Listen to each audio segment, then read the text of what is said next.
Hello, the students of class 9 of SK Foundation School. I am your geography teacher, and today we will start a new chapter, weathering and denudation. Okay, so students, weathering, the word weathering और denudation से आप क्या समझते हैं? Weathering मतलब क्या होता है? Weathering is the process of breaking down of rocks. Weathering हम लोग पत्थरों के टूटने का जो प्रोसेस होता है उसको हम लोग वेदरिंग कहते हैं. ओके,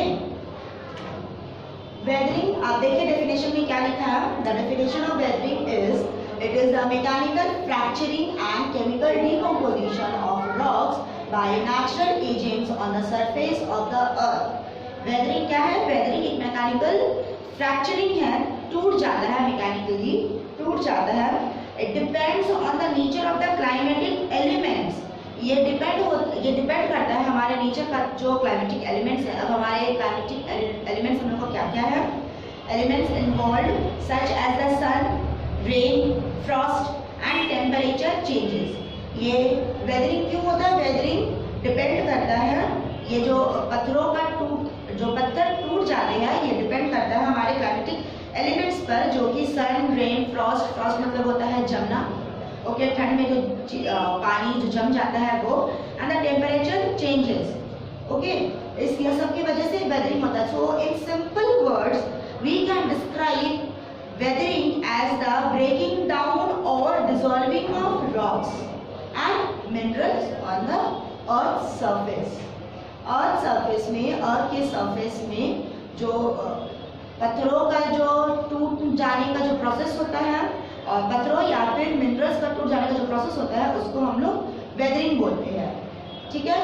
एंड डेनुडेशन क्या है? Denudation is the process of the wearing away, destruction, loss and wastage of material, causing general lowering and leveling of the earth's surface.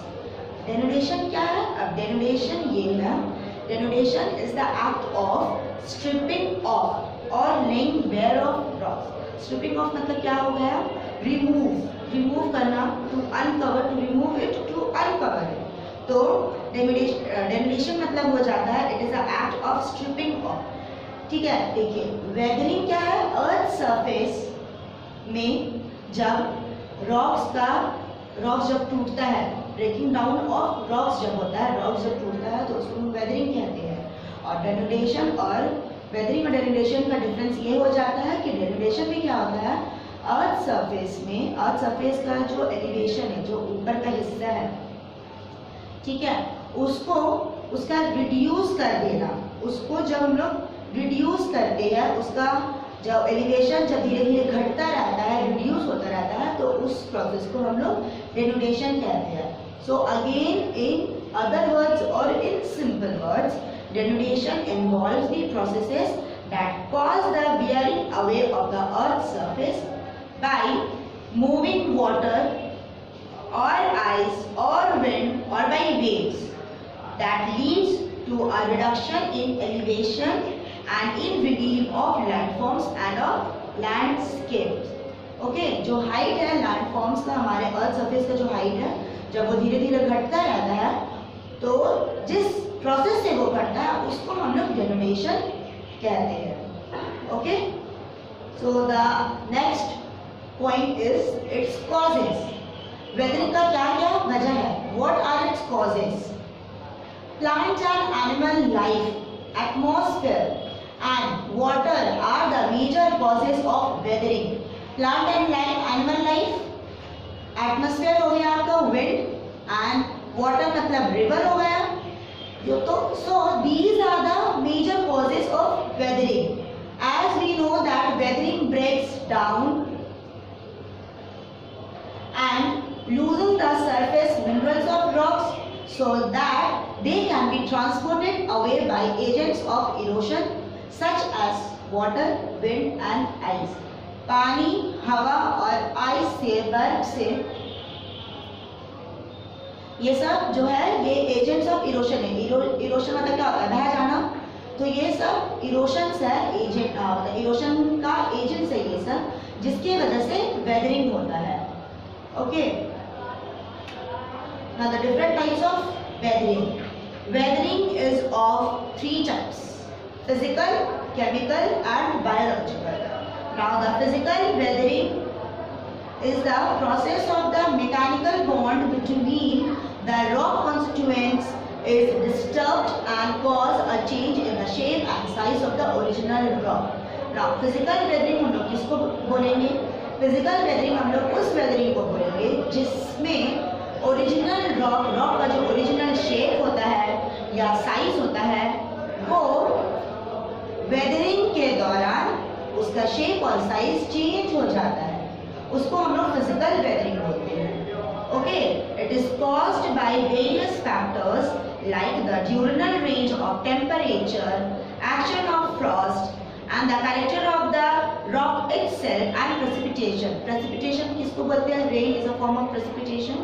तो rain के वजह से या फिर टेम्परेचर के रेंज के वजह से, टेम्परेचर के अप्स एंड डाउन्स होने की वजह से, एक्शन ऑफ फ्रॉस्ट, फ्रॉस्ट मतलब होता है जमना, उसके वजह से जो जम जाते हैं ठंड के वक्त जो पानी जम जाता है, ये सब के वजह से फिजिकल वेदरिंग होता है. और फिजिकल वेदरिंग में रॉक्स का जो ओरिजिनल शेप और साइज जो होता है वो चेंज हो जाता है, इसलिए इसको हम लोग फिजिकल वेदरिंग कहते हैं. Now the physical weathering are of different types, that is insolation जिसको हम लोग रॉक डिसइंटीग्रेशन भी कहते हैं, एक्सफोलिएशन जिसको हम लोग अनियन पीलिंग भी कहते हैं. Exfoliation is also called onion piling.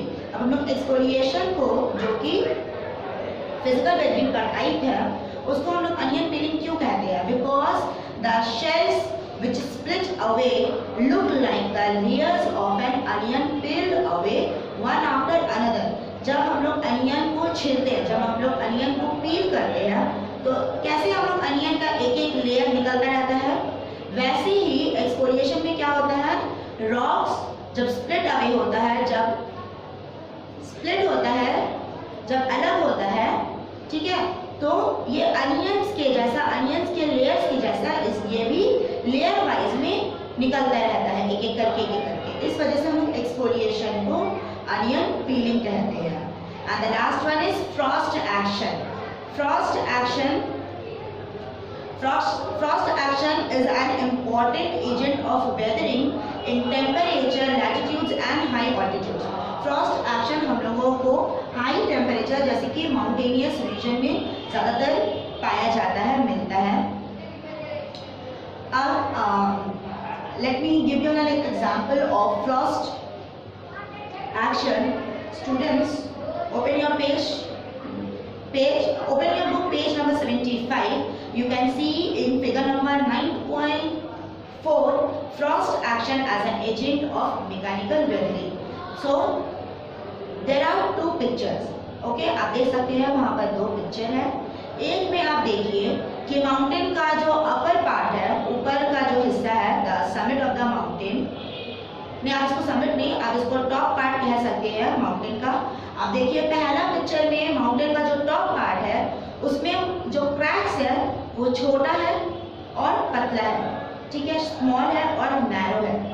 पर आप दूसरे पिक्चर में देखिए वो जो क्रैक्स है अपर पार्ट में वो फैल गया है, वो एक्सपांड हो गया है और वो थोड़ा सा डीप भी हो गया है. क्यों? As the temperature in high altitude क्या होता है, बहुत ज़्यादा हाई होता है, तो एज द वाटर फ्रीजेस, तो वहाँ पर जब रेनफॉल होते हैं या फिर स्नोफॉल होते हैं वो जाकर उस क्रैक्स में क्या होता है, जम जाता है. ठीक है, जम जाने पर क्या होता है, as the water freezes and its volume expand.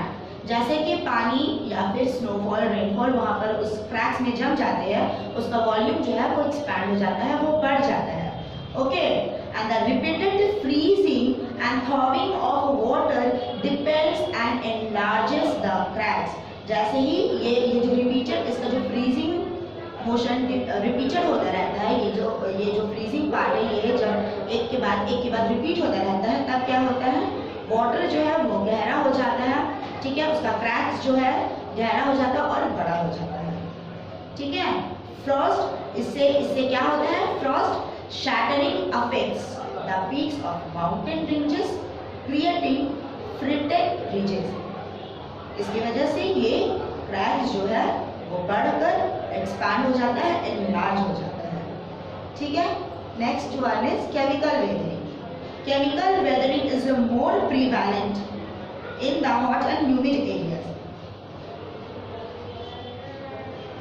as it is accompanied by chemical reaction which result in the formation of new substances.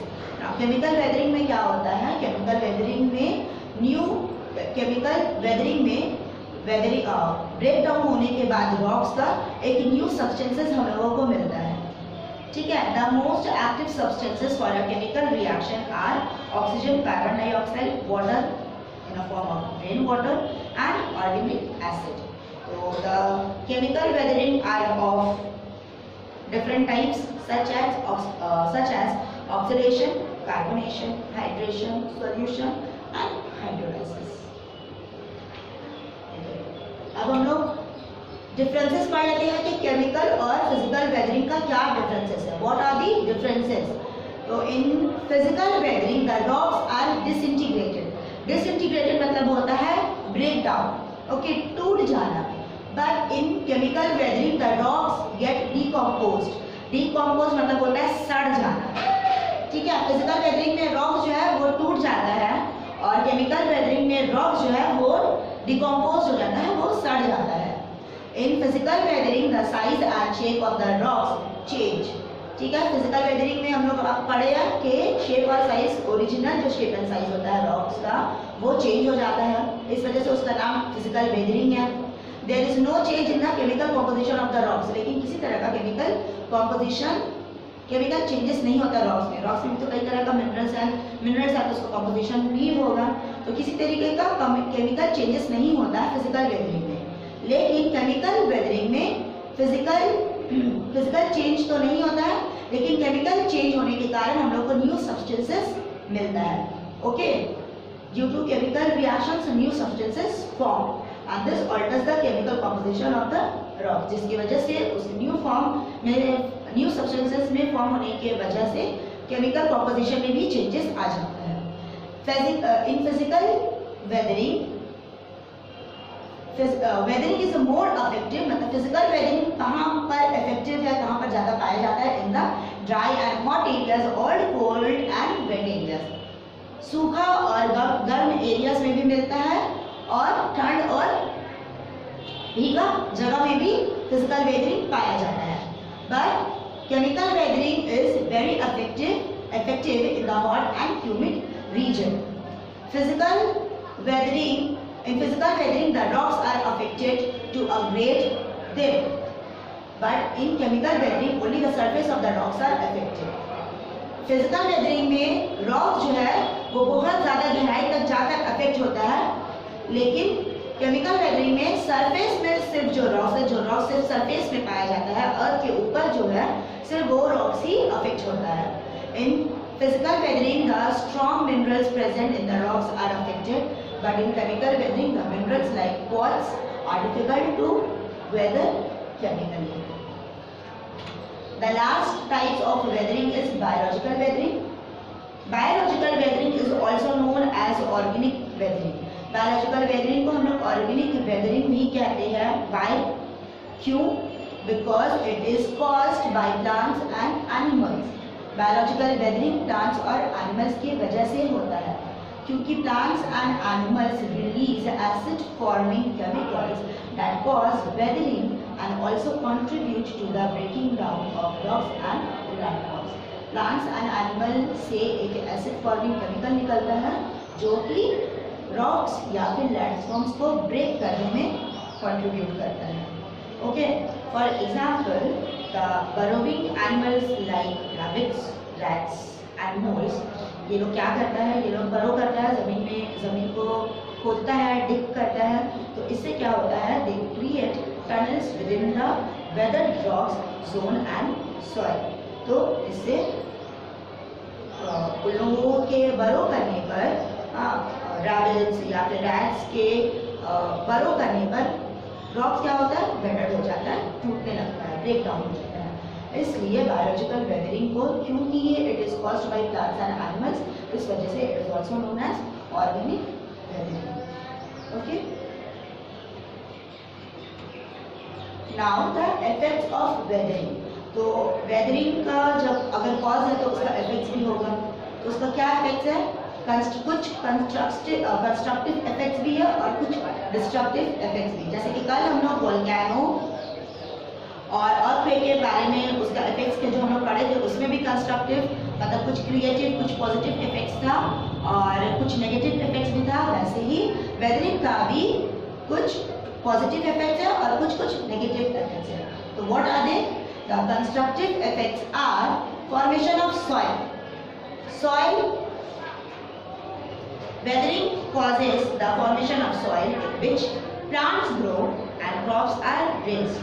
तो weathering के वजह से soil में formation आ जाता है, soil formation होता है जिसमें क्या होता है, हम लोग plant और crops को हम लोग grow कर सकते हैं, उगा सकते हैं।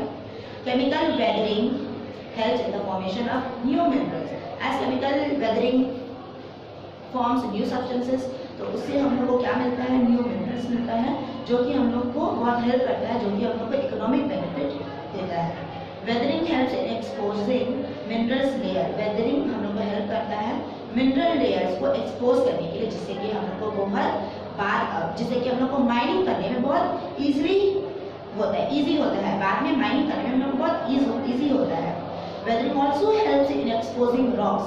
वेदरिंग हम लोग को रॉक्स तरह का रॉक्स को एक्सपोज करने में भी हेल्प करता है, जैसे कि limestones and dolomite which are used in constructions as well as manufacturing of cement. Now ये तो हो गया आपका positive effects.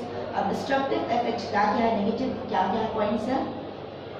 The loss of life and property is caused due to the sudden movement of regolith as in the case of landslides and स्लम्पिंग।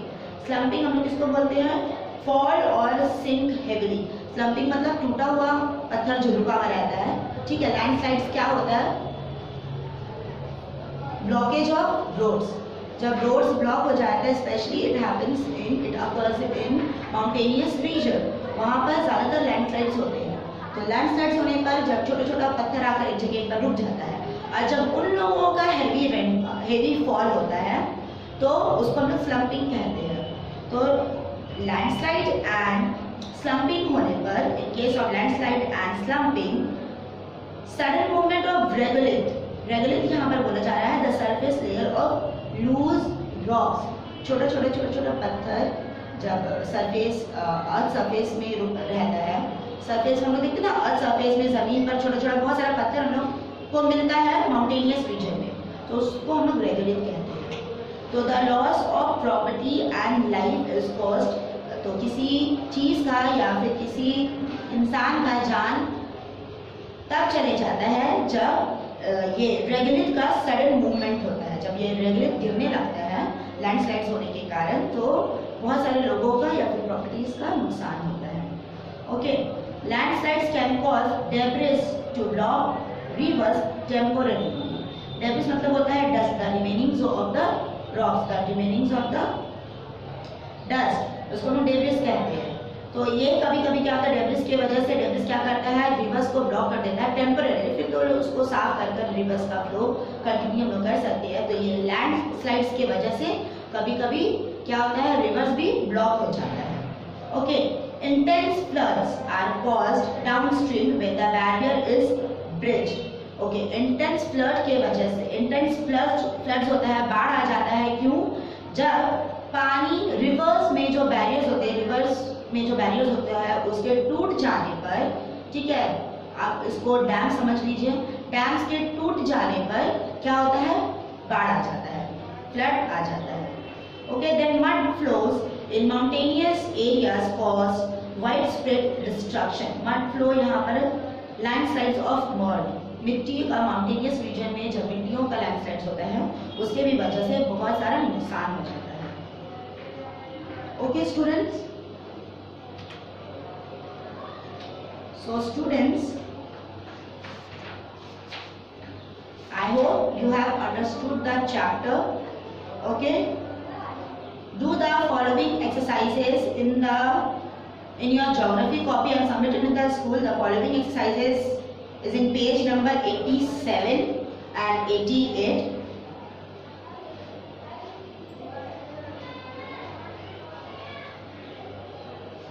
do the exercises in your geography copy and submit it in the school.